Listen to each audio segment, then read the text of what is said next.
अस्सलाम वालेकुम। मेरा नाम प्रोफ़ेसर डॉक्टर अज़ीम जहांगीर ख़ान है। आज हम आपके कुछ सवालों के जवाब देंगे, जो आपने हमें पूछे हैं। हमारी वीलॉग पे भी आप पूछते रहते हैं और हमें ईमेल करते हैं, व्हाट्सएप करते हैं। तो एक क्वेश्चन ये था कि ब्रेस्ट को बड़ा करने के क्या तरीके हैं और क्या क्रीम या तेल से ब्रेस्ट बड़ा हो सकता है? हम इस बारे में थोड़ा-सा जानना चाहेंगे कि होता क्या है? अ होता ये कि जब बच्चियाँ ख़वातीन जब बड़ी हो रही होती, तो ब्रेस्ट की डेवलपमेंट एक नॉर्मल फिनोमेना है। अगर ब्रेस्ट की डेवलपमेंट नहीं सही हो रही, तो हमें ये देखना है कि क्या आपका कोई मेडिकल वजूहात तो नहीं है जिसको जो ऐसा कर रही हो। तो हर फीमेल में 2 तरह के हार्मोन बनते हैं। मेल वाले हार्मोन्स भी बनते हैं, फीमेल वाले हार्मोन्स भी बनते हैं। चूँकि फीमेल वाले बहुत ज़्यादा होते हैं लेकिन मेल वाले बहुत कम होते हैं, तो वो फीमेल की शेप बन जाती है। अल्लाह ने ऐसे ही रखा है, हमारा सिस्टम जो है, फिज़ियोलॉजी जो है, वो इसमें एक नॉर्मल चीज़ है। तो हमें सबसे पहले ये देखना है, मैं चूँकि कॉस्मेटिक सर्जरी करता हूँ, मेरे काम है कॉस्मेटिक सर्जरी जो है, वो आप मुख्तलिफ तरीके से कर सकते हैं। आप प्लास्टिक सर्जन बन के उसके बाद कॉस्मेटिक सर्जरी की तालीम ले सकते हैं। डर्मेटोलॉजिस्ट बन के आप कर सकते हैं। अगर किसी ने आई की कॉस्मेटिक सर्जरी करनी है, पहले आप ऑफ्थल्मोलॉजिस्ट बनेंगे, फिर आप कॉस्मेटिक सर्जरी आई की करेंगे। अगर उन्हें नाक की कॉस्मेटिक सर्जरी करना चाहते हैं, तो आप पहले ईएनटी करके फिर वो कर सकते हैं, या आप प्लास्टिक सर्जरी या डर्मेटोलॉजिस्ट बन के सारी पूरी बॉडी की कॉस्मेटिक सर्जरी कर सकते हैं।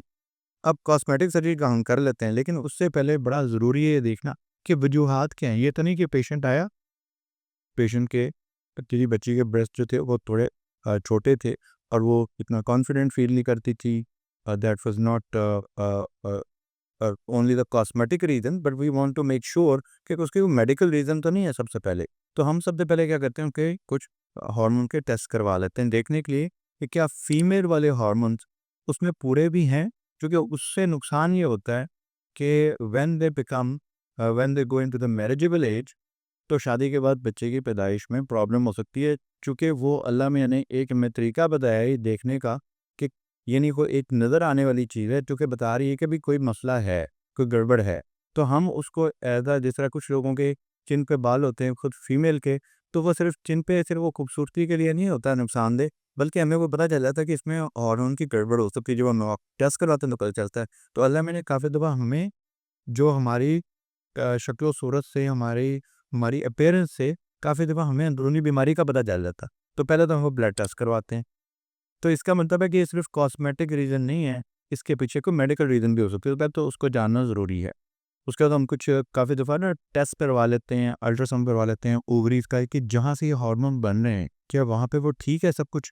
सेकंड आ जाती है कि सब कुछ ठीक था और जेनेटिकली भी कुछ लोगों के ब्रेस्ट साइज़ छोटा हो सकता है, उनकी माँ-बाप की जो फैमिलीज़ की तरफ से, तो वो भी बताना पड़ता है।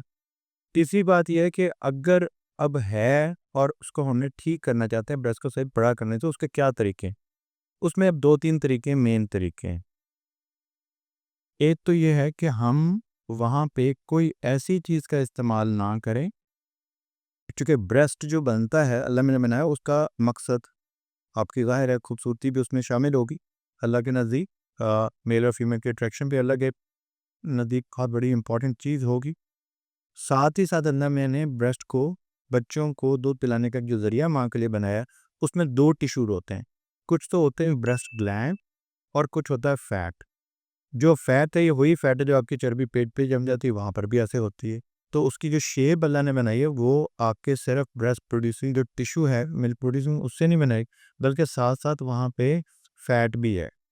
तो हम उसको ठीक करने के फैट का, जहाँ पे फैट कम है वहाँ फैट डाल सकते हैं। तो क्या कर सकते हैं, हम कहीं और से फैट लिया और वहाँ डालने पर, तो किसी को पेट पे फैट था और बड़ा अगली लगता था, अच्छा नहीं लगता था, तो वहाँ से आप फैट निकाल सकते हैं और ब्रेस्ट टिश्यू में डाल सकते हैं, क्योंकि उसने शेप तो उसने बनानी है।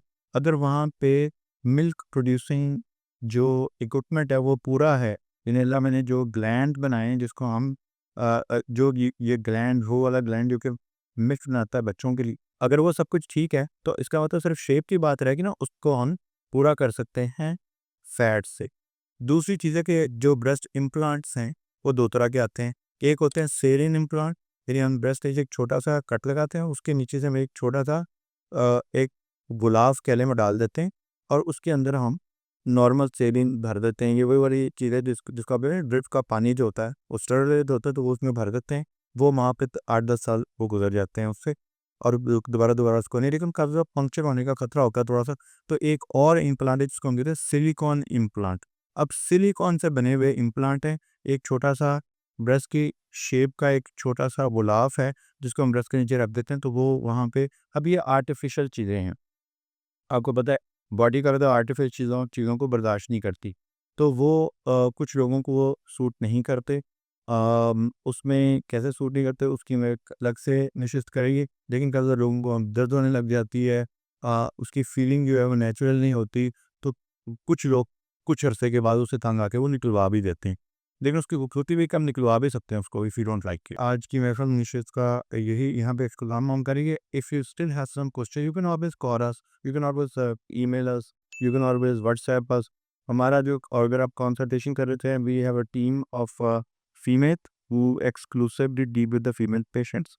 और जहाँ पे मेरी ज़रूरत होती है वो मेरी हेल्प लेते हैं, otherwise they are fully capable of dealing with most of the female issues. तो हमारा नंबर है 0311177111 0311177111। You can always make an appointment with us. अगर आप लाहौर से बाहर रहते हैं, खासतौर पे हमारे पेशेंट जो मुल्क से बाहर से आते हैं, और मैं शुक्रिया अदा करना चाहूँगा। Thank you so very much for loving us so much that you travel all the way from other country. England से आते हैं, फिनलैंड से आते हैं, अमेरिका से आते हैं, कनाडा से आते हैं, दुबई से तो बहुत ज़्यादा आते हैं। तो वो अगर आपको आना में और मुझे थोड़ी सी शर्मिंदगी होती है आपके इतनी दूर ट्रैवल करना पड़ता है मैं दिखाने के लिए, तो आप you can always contact us on WhatsApp. उसके ज़रिए हम आपका जितनी हेल्प कर सकेंगे करेंगे, so that you don't have to travel all the way to Pakistan. But you are most welcome any time, and I think that's very we will end today the sitting. Thanks.